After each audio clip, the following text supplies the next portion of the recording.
Let's welcome Emory Douglas from San Francisco, California.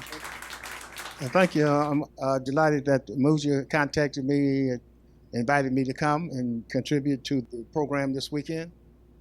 I just want to start to give you some context. This is pre-Black Panther Party for self-defense. The Panther comes from Lowndes County, Alabama.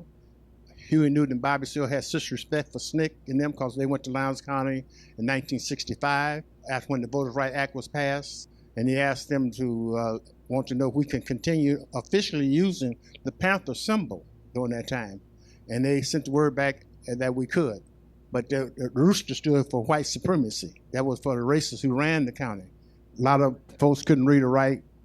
So the racists who had the rooster as a symbol, they could have it on the ballot for those whites who were illiterate and couldn't read or write. So that allowed for the Panthers on the ballot as well for those who couldn't read or write. So all they had to do is when they seen the Panther, they could just put their X next to it.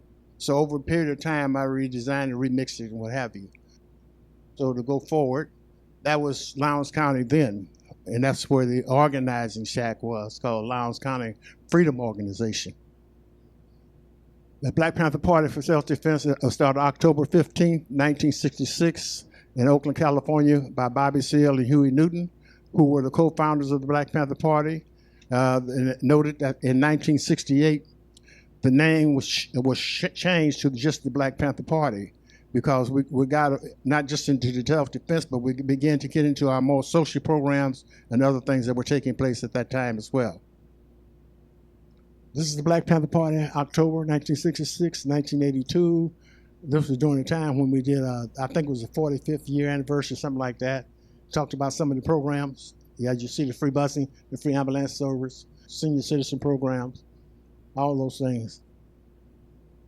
And that was the first paper we started on to the left, typed on a typewriter with markers. That was Bobby Seale who did that paper. I came on the second paper there to your right.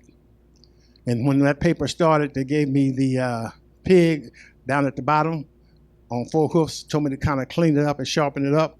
And we were going to put the badge number of the police on that pig drawing each week to let the people know in the community who was being harassed and intimidating people.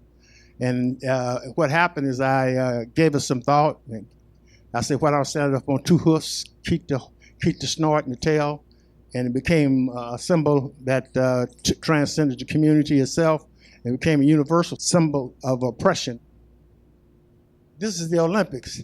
You run the race, you come to the winner's tape, you stand up on the podium, and when you go back home, no matter if you're Olympian, you're a doctor, you're a lawyer, no matter if you're black, you're going to be profiled in America.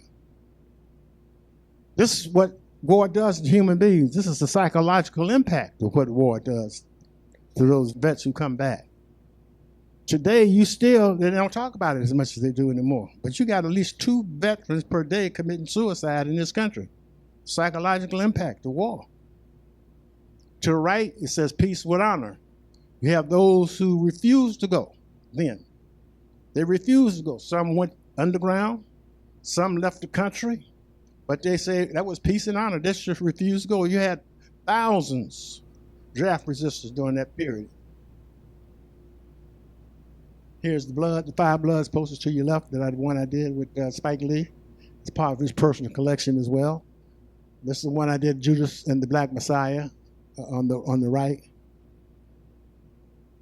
This is global warming. To your right, using some of the language that the protesters use in their protests. No planet B, C, or D. Save the planet now. Time is running out. Respect Mother Earth. This is at a playground in San Francisco. It's about 10 feet by 10 feet. Then done with the San Francisco Art Commission. This young lady who was one of the organizers of in Africa for global warming, and she was at a conference with the other white activists who supported her.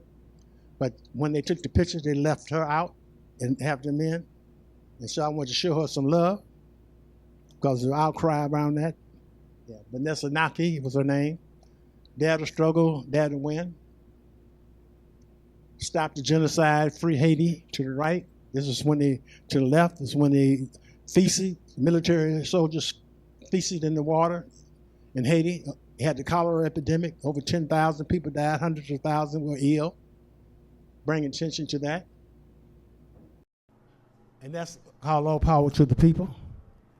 That's the more recent All Power to the Paper Girl I've done.